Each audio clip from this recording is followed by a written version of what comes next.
first of all, kind of a segue from what Board President was saying, I want to thank the voters of this district for their efforts on May 12th.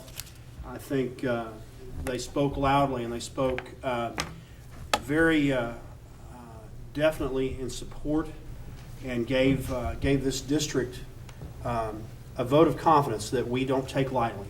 And I've said from the night of the election until now and on, I have echoed some of the things that Mr. Pennington said. Also, that trust, while it has been earned, there is still work to be done to continue to earn it. And we're very cognizant of that. So thank you to the Guthrie patrons for your efforts. Some updates from around the district. As you can tell by my attire, we are in summertime, and so that comes with summer cleaning. And the high school, Cotterell, and junior high are currently being cleaned, and the crews are going to move to other sites upon completion of those. The ag barns. Many of you know that we are in a process of beginning construction on barns for the ag education department, and that has been done with private donations. And the project bids are due on June 29th for that, so that everyone knows we are moving forward with that. And we're going to give, Mr. Gamble and I have been working very hard to give an earnest effort to have as much of that done by the time school starts as is physically possible. Because, as you know, we also have some other construction needs and items that will be following in the not too distant future. And we're going to deal with some of that tonight as far as the bond issue. And that segues into the fact that the bond project timeline is on our website. We'll continue to provide updates for the community. I want to make sure that we utilize the things that we have to communicate with the community as much as possible about what we're trying to do. And the timeline was the first step.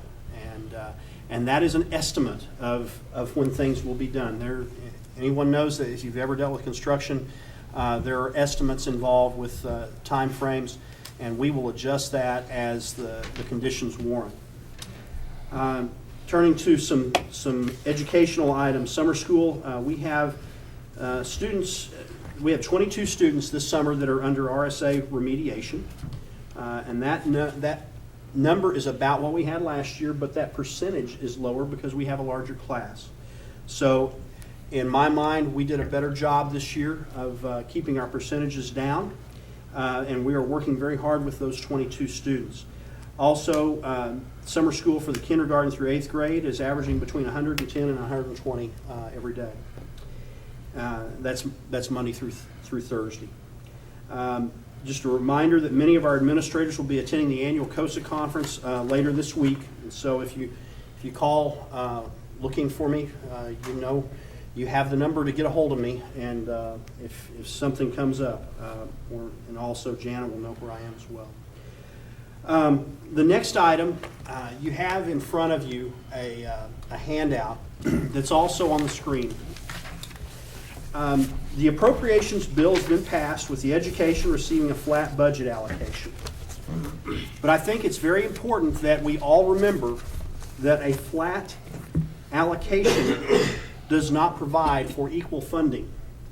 And I want to issue that caveat to everyone on the board as well as our community. If you look at that chart, you see the trend since 2008 of increasing student population in the state of Oklahoma. And that is with the bar graph. The line graph is education funding. And so you can tell they're headed in opposite directions. And if the trend continues, which we have no reason to expect that it would not for fiscal year 2016, we will have more students than we had in 2015. And with that, we have the same amount of money, and so that will lower the per pupil expenditure statewide.